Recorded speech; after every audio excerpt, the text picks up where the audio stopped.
Hola, ¿qué tal? ¿Cómo les va? Soy Andrés Oppenheimer. Gracias por estar con nosotros. Hoy vamos a hablar con el hombre biónico, el Dr. Hugh Herr, el profesor de Harvard y MIT, que acaba de ganar el premio Príncipe de Asturias. Muchos de ustedes han escuchado su historia. De joven, el Dr. Herr era uno de los escaladores de montañas más conocidos de Estados Unidos, hasta que un accidente en una montaña hizo que tuvieran que amputarle las piernas. Le pusieron prótesis en los pies. Sin embargo, Herr no podía entender cómo con todas las nuevas tecnologías que había, las prótesis seguían siendo pedazos de metal con forma de piernas.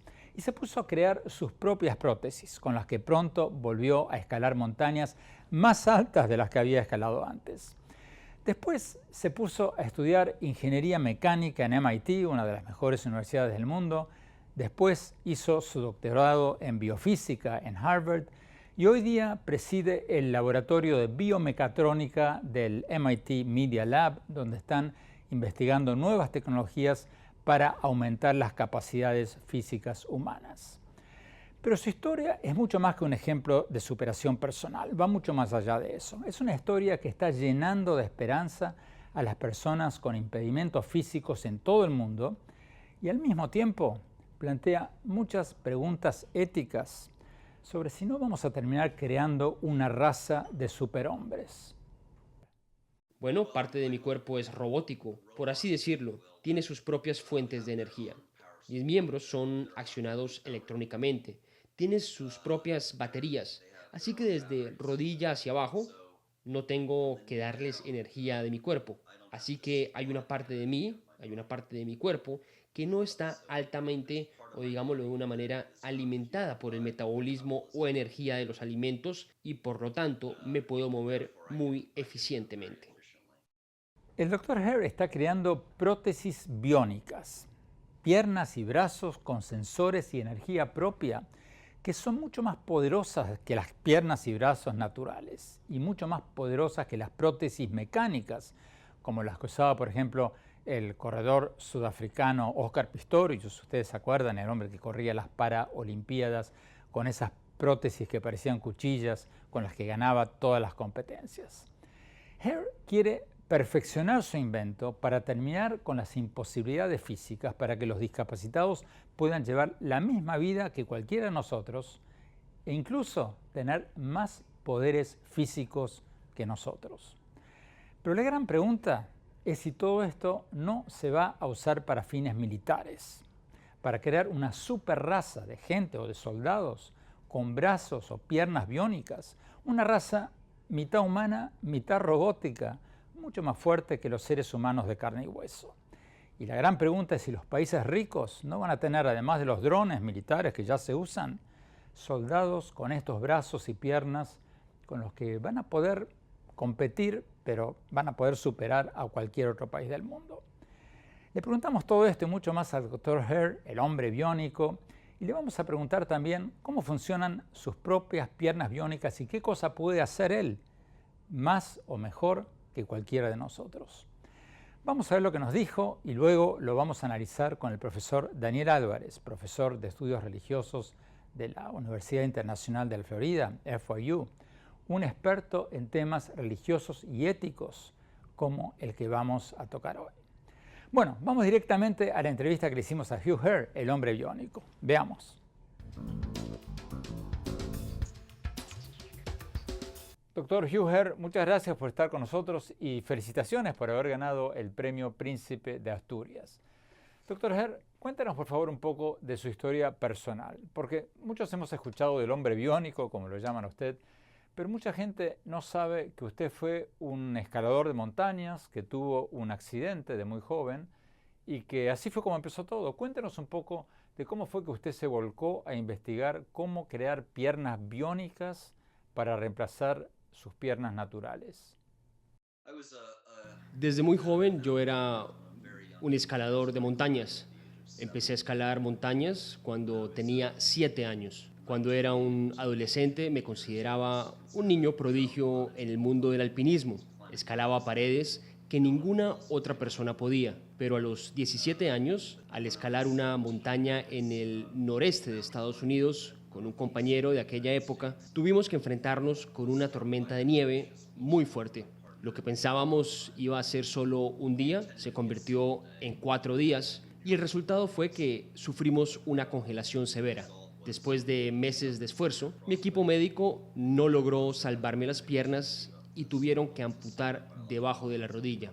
Poco tiempo después, me pusieron prótesis artificiales hechas a mi medida. De manera que después del accidente usted pierde ambas piernas y empieza a fabricar estas prótesis especiales que le permitieron volver a escalar montañas, no solo como lo hacía antes, sino más, a escalar montañas más difíciles de las que había escalado antes. ¿Cómo fue eso? Eso es correcto. Me pusieron tecnología convencional de la época. Esto fue en 1982 y yo estaba sorprendido por la falta de sofisticación tecnológica. Las prótesis eran pasivas, no tenían inteligencia computacional, no tenían sensores y no tenían propulsores similares a músculos o tendones. Y fue ahí cuando nació en mí la misión de mi vida de promover la tecnología prostética no solo para mí, sino también para otra gente. Mi primer desafío fue diseñar mis propios pies artificiales, lo que me permitiría volver a mi deporte preferido, el alpinismo, y hasta llegar a escalar sobre roca y hielo. Y sorprendentemente, tuve mucho éxito en esta tarea. Al cambiar mi altura, desarrollando pies y tobillos diferentes, pude escalar a un nivel más avanzado 12 meses después que me amputaran los pies, más de lo que podía hacer antes del accidente que me quitó mis pies biológicos normales. Pero usted inventó estas prótesis antes de estudiar ingeniería y biofísica, porque si leí bien su biografía, usted primero empezó a crear estas prótesis y luego hizo una maestría en ingeniería mecánica en MIT y después hizo un doctorado en biofísica en Harvard. ¿Usted empezó a inventar estas prótesis o estas nuevas piernas artificiales antes de estudiar en MIT y Harvard? Lo hice. Fue mucho tiempo antes. Yo no tenía entrenamiento en ingeniería formal, pero había aprendido en un taller de máquinas. Por ejemplo, cómo usar el torno y la máquina de moler.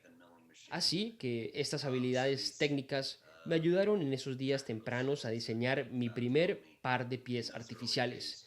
Y después se me hizo claro que para desarrollar la tecnología que yo quería, por supuesto que necesitaría estudiar ciencia e ingeniería. Así que eso me llevó de vuelta a estudiar. Pasé de ser un deportista extremo a ser una persona que buscó títulos académicos. Leí por ahí que de niño a usted no le gustaba mucho estudiar, ¿cierto eso? Eso es verdad. Cuando era joven, mi objetivo principal era ser el mejor escalador de montañas del mundo. Para eso vivía. Era el aire que yo respiraba. Pero cuando mis pies fueron amputados y me di cuenta que mi propio físico dependía de la tecnología, que yo necesitaba promover la tecnología por mi propio bienestar y también el bienestar de otros, esa motivación me llevó de vuelta a estudiar.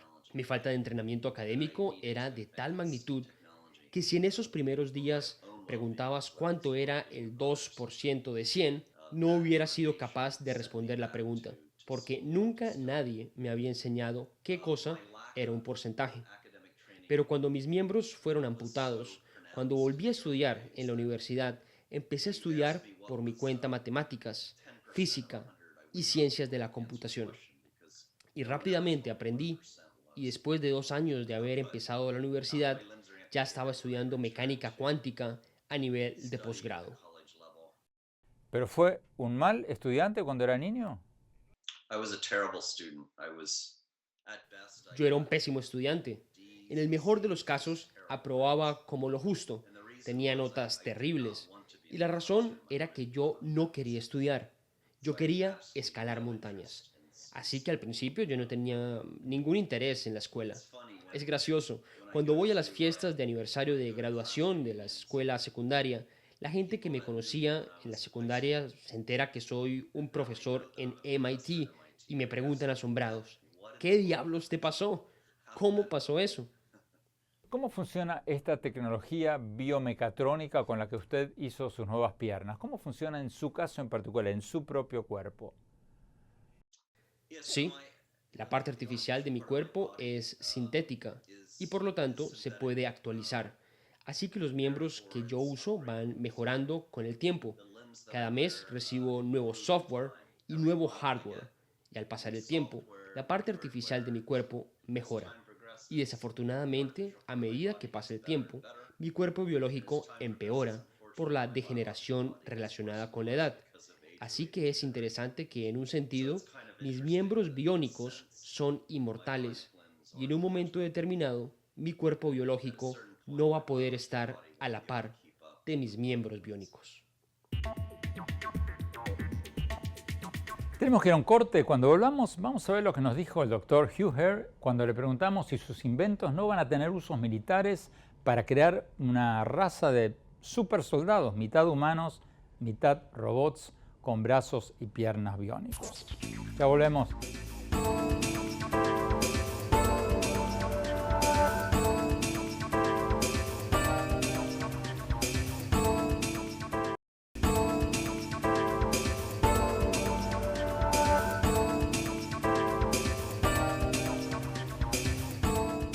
Gracias por seguir con nosotros. Estamos viendo la entrevista que le hicimos al doctor Hugh Hare, el hombre biónico, que perdió las piernas en un accidente de alpinismo cuando era muy joven y ahora usa piernas biónicas que él diseñó y que son mucho más poderosas que las comunes, que las de carne y hueso. Como les contábamos al principio del programa, él y su laboratorio de biomecatrónica de MIT, una de las mejores universidades del mundo, están inventando piernas y brazos biónicos para aumentar las capacidades físicas humanas. Pero la gran pregunta es si todo esto no va a llevar a usos militares, a la creación de una raza de soldados mitad humanos, mitad robots. Sigamos viendo la entrevista.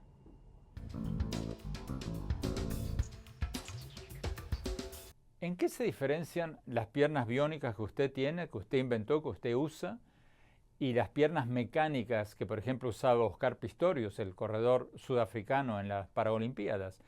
¿Qué diferencia hay entre estos dos tipos de piernas artificiales? Bueno, el pie que usaba Oscar Pistorius se llama el Cheetah. Es un miembro pasivo. Básicamente es un resorte muy grande, pero no es un miembro inteligente. No hay sensores o computadores o solenoides que operen como músculos. Los miembros que yo uso son muy complejos, muy inteligentes.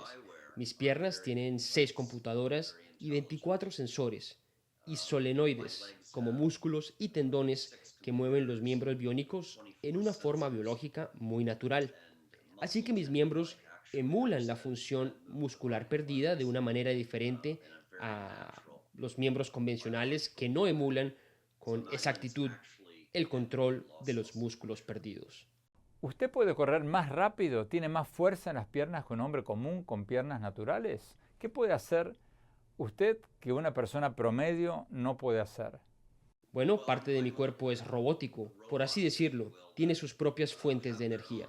Mis miembros son accionados electrónicamente, tienen sus propias baterías, así que desde rodilla hacia abajo no tengo que darles energía de mi cuerpo. Así que hay una parte de mí, hay una parte de mi cuerpo que no está altamente, o digámoslo de una manera, alimentada por el metabolismo o energía de los alimentos y por lo tanto me puedo mover muy eficientemente. Cuéntenos un poco sobre su vestidor, sobre su armario. Tengo entendido que usted tiene un vestidor donde en lugar de tener varios pares de zapatos, tiene varios pares de prótesis para todo tipo de usos. ¿Cómo es eso? ¿Qué tipo de piernas artificiales guarda usted, tiene usted en su armario, en su vestidor? Sí, la mayoría de la gente cuando entra a su armario tiene muchos pares de zapatos. Si entras a mi vestidor, verás muchos pares de piernas. Tengo piernas para el mundo vertical. Tengo piernas que penetran el hielo y paredes de hielo. Para el mundo horizontal, tengo piernas para correr y piernas biónicas para caminar. Así que sí, hay una amplia gama de artilugios en mi armario. ¿Cuál es su meta, doctor Hare? Me refiero tanto a su meta profesional como su meta en la vida, su meta general. ¿Terminar con los impedimentos físicos? Mi sueño es que no haya más discapacidades en el mundo. Así que yo me imagino un mundo en el futuro y pienso que este mundo llegará en este siglo, en el siglo XXI, donde no habrá discapacidad gracias a los avances fundamentales en la tecnología biónica. Un mundo donde no haya discapacidad física, ni discapacidad cognitiva, ni discapacidad social o emocional. Hoy en día, la humanidad está gobernada por la naturaleza. Por eso, un gran número de personas son discapacitados. Pero en el mundo futuro, con el avance de la tecnología, eliminaremos sistemáticamente una discapacidad tras otra, hasta que un día no habrá más discapacidades. Ya no puedes seriamente etiquetarme a mí como discapacitado. Tengo una condición por la cual mis piernas están amputadas, pero por la gran tecnología no es una discapacidad. Así que un día todas las discapacidades van a ser así. Vamos a ir de un mundo de tecnología pobre y discapacidades a un mundo futuro de habilidades y tecnología avanzada. ¿Cuánto cuestan estas prótesis biomecatrónicas hoy en día? Si uno quiere comprar una, ¿cuánto cuesta? Las piernas que tengo puestas son las primeras piernas biónicas que han devuelto a una persona la capacidad de caminar a velocidades naturales y también en algunos indicadores de tensión músculo-esquelética, los miembros biónicos normalizan estos niveles de estrés. Así que este es un buen comienzo. Con el correr del siglo, obviamente los miembros biónicos van a mejorar y vamos a ver una normalización completa. Y seguido por eso, vamos a ver miembros biónicos que aumentan las capacidades más allá de la fuerza y la velocidad fisiológica innata. Pero concretamente, ¿cuán cara es esta tecnología para alguien que quiera comprar estas piernas biónicas hoy para usarlas? El precio de un miembro biónico es aproximadamente el precio de un buen carro y duran alrededor de 5 años. Así que es comparable a un automóvil. Es comparable a otras plataformas de movilidad. Obviamente esto vale la pena porque es muy importante que los humanos puedan caminar y ser bípedos.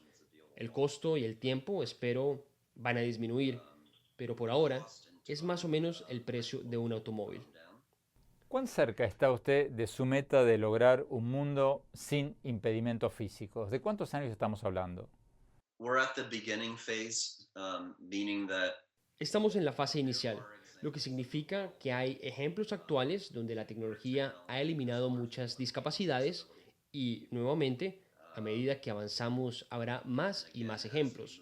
Pienso que a mediados de este siglo, la mayoría, si no todas las discapacidades van a ser eliminadas, incluso la ceguera, la parálisis, depresión severa y otras discapacidades serán eliminadas. Tenemos que ir a un corte. Cuando volvamos más tarde en el programa, vamos a ver lo que nos dijo el doctor Hare cuando le preguntamos si sus inventos no van a tener usos militares, sino van a crear una raza de supersoldados, mitad humanos, mitad robots, con brazos y piernas biónicos. Ya volvemos.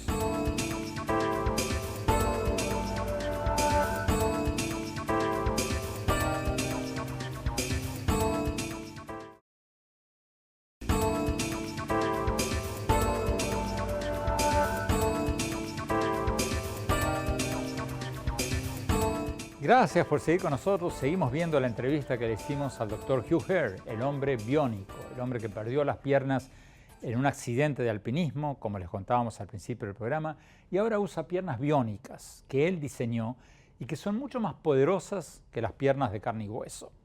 Como les contábamos al inicio del programa, Hare y su laboratorio de mecatrónica, de biomecatrónica de MIT, están inventando piernas y brazos biónicos para aumentar las capacidades físicas humanas. Y la gran pregunta es si todo esto no va a terminar siendo usado para fines militares o para crear una raza de soldados mitad humanos, mitad robots. Sigamos viendo la entrevista.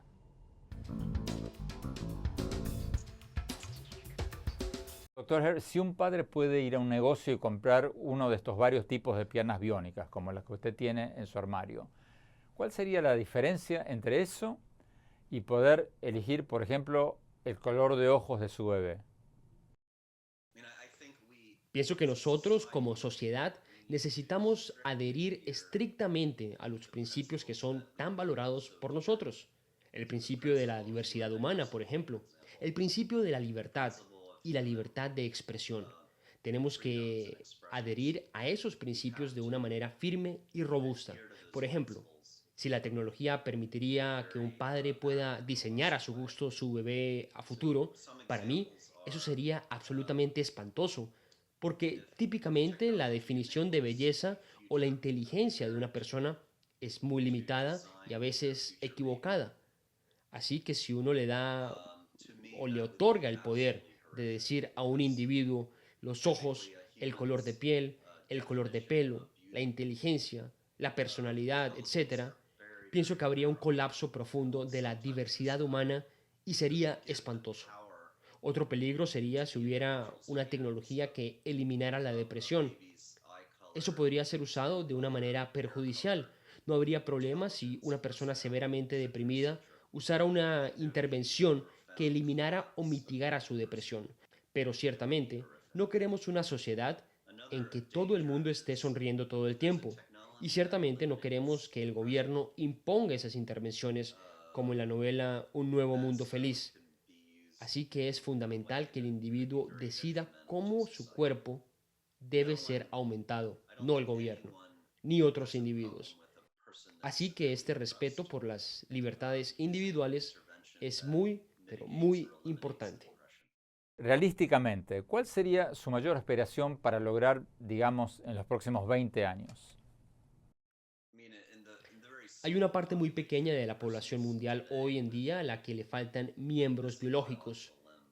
El hecho que estas personas puedan elegir las capacidades mecánicas y físicas de esos miembros es muy diferente al que los padres puedan diseñar a sus futuros bebés.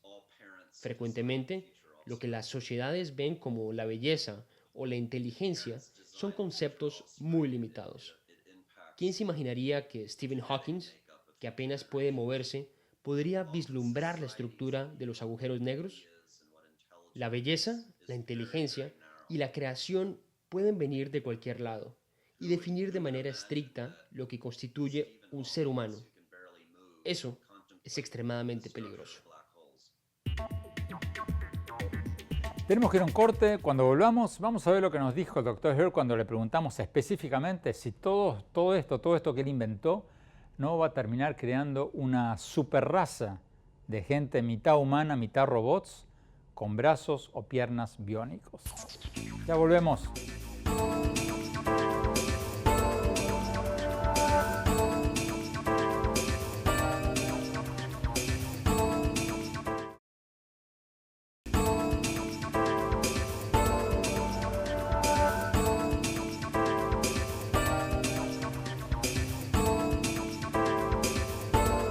Gracias por seguir con nosotros. Sigamos viendo la entrevista que le hicimos al Dr. Hugh Hare, el hombre biónico, el hombre que perdió las piernas en un accidente de alpinismo cuando era muy joven y ahora usa piernas biónicas que él diseñó y que son mucho más poderosas que las piernas de carne y hueso. Hare y su laboratorio de MIT están creando, inventando constantemente brazos biónicos y piernas biónicas para aumentar las capacidades físicas humanas. Pero la gran pregunta, y la que le vamos a preguntar ahora, es si todo esto no va a ser usado para fines militares, para crear una raza de superhombres, mitad humanos, mitad robots. Sigamos viendo la entrevista.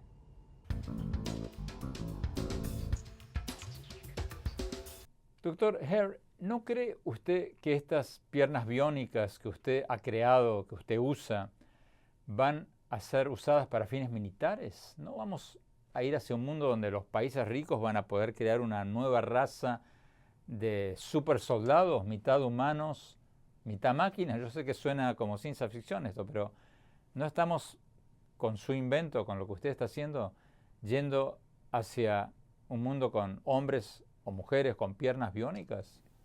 Cuando tienes un ser humano peleando contra otro en combate cuerpo a cuerpo, no hay ninguna ventaja de un soldado de un país rico contra un soldado de un país más pobre.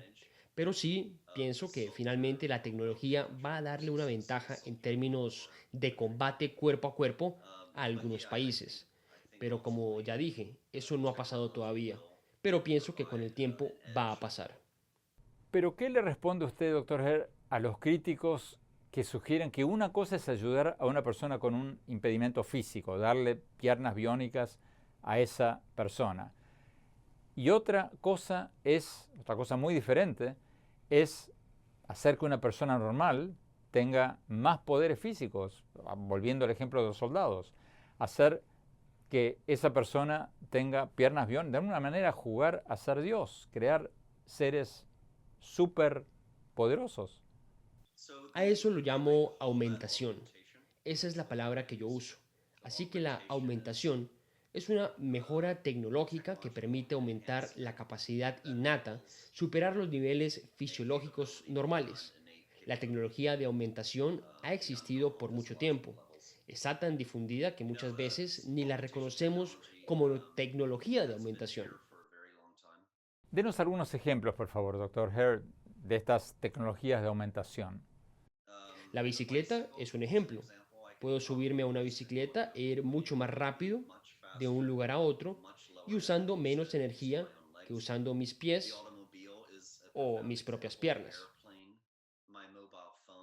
El automóvil es otro ejemplo importante. El avión. Mi teléfono celular es un aparato de aumentación cognitiva extraordinario, de manera que la aumentación está por todos lados. Estamos acostumbrados a eso, nos gusta. Así que de camino al futuro habrá más niveles y formas de aumentación.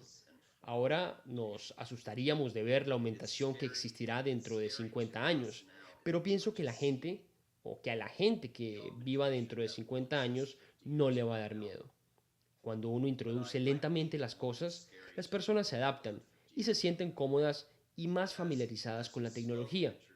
Así que pienso que la aumentación humana es parte de la historia humana, parte de nuestra evolución, y no es algo que intrínsecamente nos tiene que dar miedo.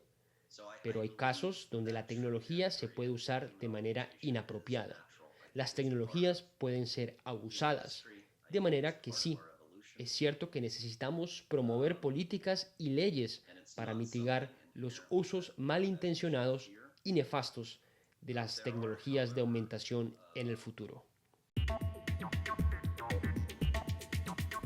Profesor Daniel Álvarez, muchas gracias por estar con nosotros. Profesor Álvarez, bueno, usted lo escuchó, el hombre biónico, mitad robot, mitad humano, ya existe, ya lo vimos. La gran pregunta, ¿qué dicen las religiones sobre la manipulación genética y la manipulación física del cuerpo humano? ¿Hay algo, no sé si en los textos sagrados, pero en la interpretación de los textos sagrados sobre todo esto? ¿Qué dicen las religiones sobre esto? Mira, Andrés, las religiones tienden a ser en su mayoría dualistas. Creen que existe la materia y el espíritu, pero también consideran la materia, el cuerpo humano, como algo sagrado. La Biblia dice, la Biblia cristiana, el templo del Espíritu Santo. Así que el concepto de que el cuerpo, aunque es materia y no es espíritu, está atado de una manera íntima al espíritu o al alma del ser humano, tiene un aspecto sagrado.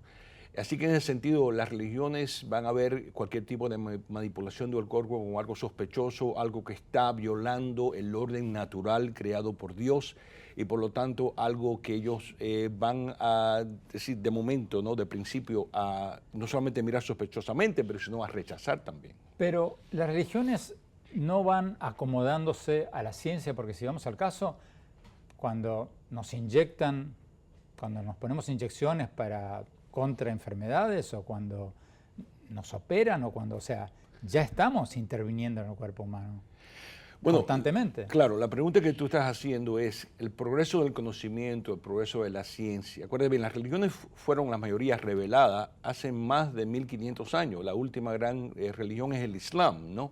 Y el Islam depende mucho de las ideas cristianas y judías. Así que en ese sentido, la cosmovisión de las religiones históricas es sumamente anticuado. Es premoderno. ¿Qué ha pasado con la modernidad? El concepto de la materia y la relación de la materia al espíritu ha cambiado al punto de que el espíritu o el alma ha sido desplazado por una visión que podemos llamar naturalista o materialista. Pero profesor, a ver, comparemos esto con los órganos trasplantados, el corazón artificial.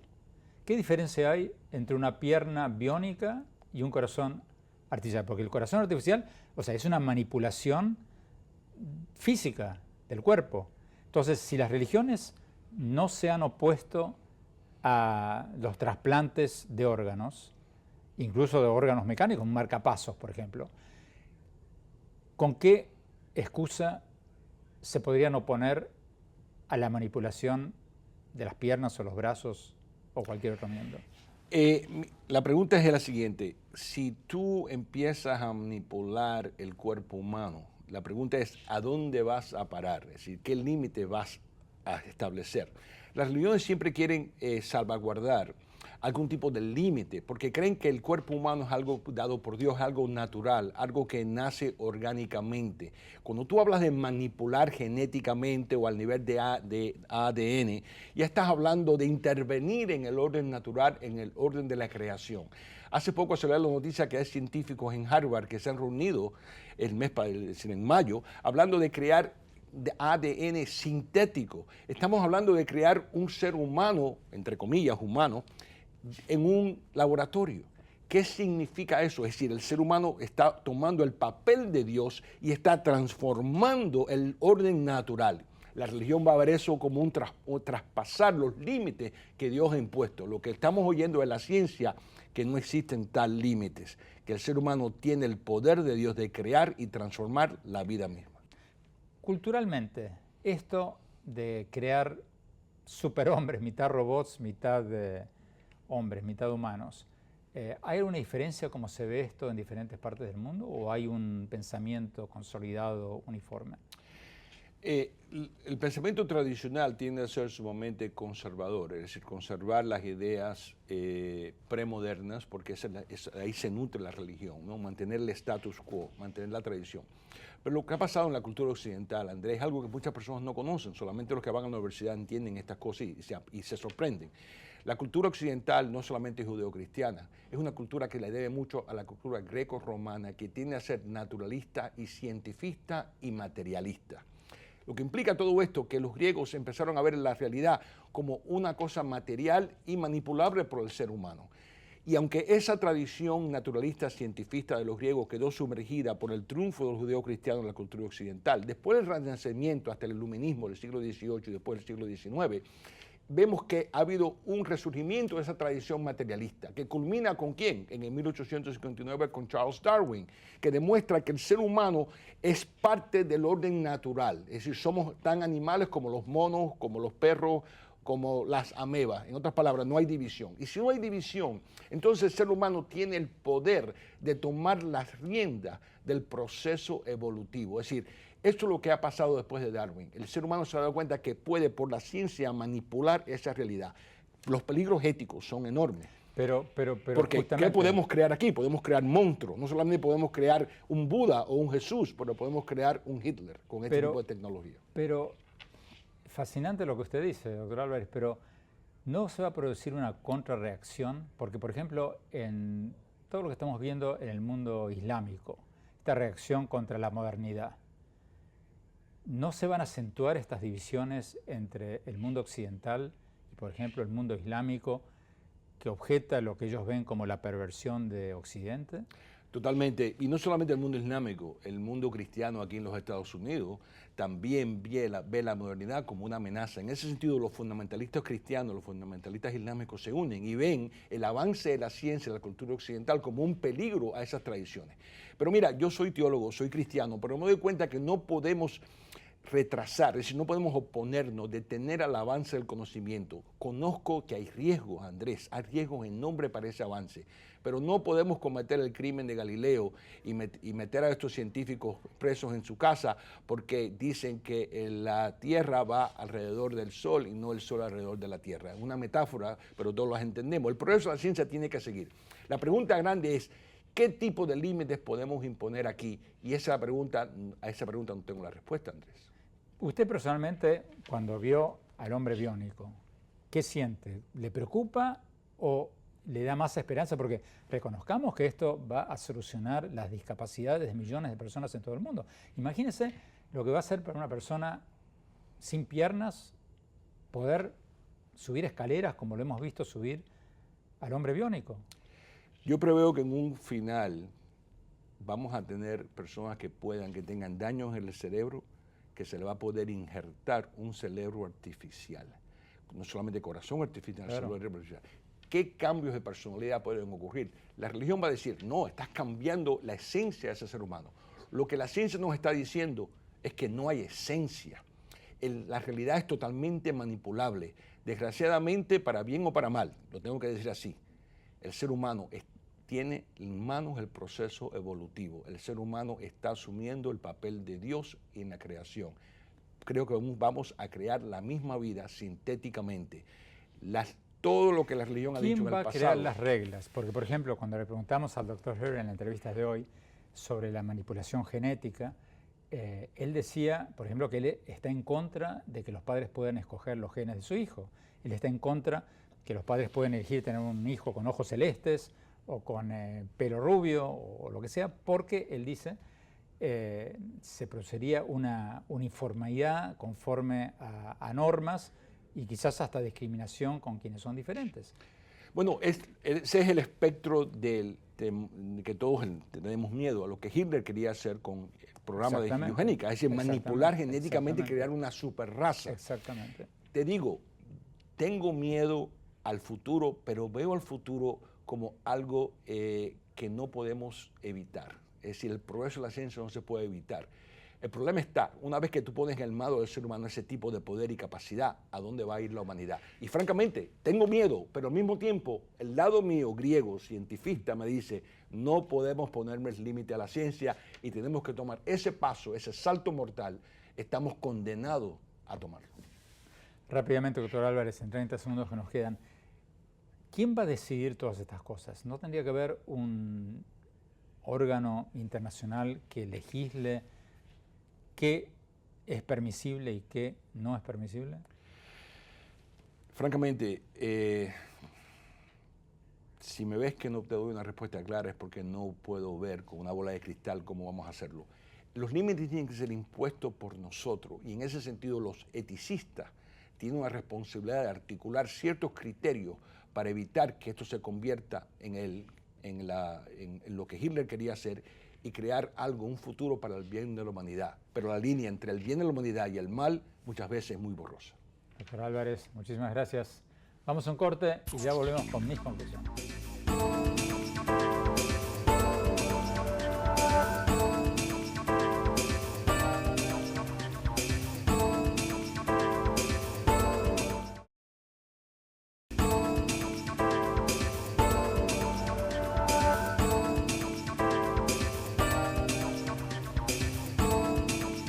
Muchas gracias por habernos acompañado y no se olviden de escribirnos a nuestro Facebook, Andrés Oppenheimer, y a nuestro Twitter, @OppenheimerA.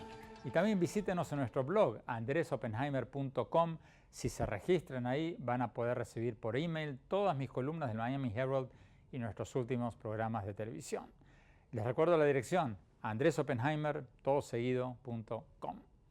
Bueno, mi opinión sobre la entrevista que vimos hoy con el doctor Hugh Herr, el hombre biónico, el hombre que perdió sus piernas en un accidente de alpinismo cuando era chico, estudió ingeniería y luego biofísica en Harvard y hoy día dirige el laboratorio de biomecatrónica de MIT, donde fabricó sus propias piernas biónicas y está produciendo piernas y brazos artificiales biónicos con sensores y energía propia para aumentar las capacidades físicas humanas.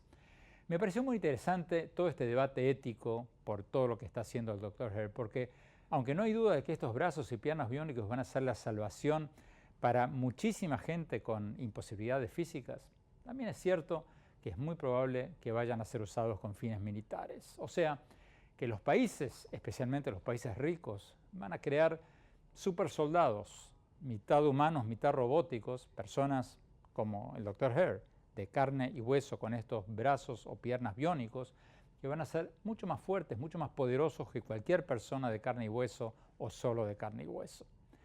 Y eso plantea muchas preguntas que van a tener que ser debatidas en los próximos años. Todo esto parece ciencia ficción, pero no lo es. Ustedes lo vieron. Hugh Herr, el hombre biónico, tiene piernas biónicas que hoy, no estamos hablando en 5, 10, 20 años, hoy pueden hacer cosas con mucho más destreza que la mayoría de nosotros. Pero al margen de todo este debate ético, lo que más me quedó de la entrevista es lo que contó Hugh Herr sobre su infancia, cuando dijo que él era un pésimo estudiante y que cuando hace poco fue al aniversario de graduación de su escuela, sus ex compañeros no podían creer que logró una maestría en ingeniería mecánica de MIT y luego un doctorado en biofísica de Harvard. Me pareció un detalle fascinante, un ejemplo de superación personal fascinante como las historias de Richard Branson o tantas otras figuras exitosas de las que hemos hablado muchísimo en este programa y las que me refiero en mi último libro, En Crear o Morir. Lo que nos contó Hugh Herr me hizo acordar al discurso que dio el primer ministro británico Winston Churchill cuando fue a dar aquella famosa conferencia en la escuela donde había sido un pésimo estudiante. En ese famoso discurso del 29 de octubre de 1941, Churchill le contó a los estudiantes que había repetido de grado, había transitado por 3 escuelas, había sido un pésimo estudiante en todos y había sido rechazado 2 veces en el examen de ingreso a la Academia Militar. Y ahí en ese discurso dijo lo siguiente: nunca se den por vencidos, nunca se den por vencidos, nunca, nunca, nunca, nunca. Lo repitió 4 veces. Y como lo cuento en el libro, Churchill diría luego que el éxito es el resultado de ir de fracaso en fracaso sin perder el entusiasmo. Los dejo con esa reflexión. Gracias, hasta la semana próxima.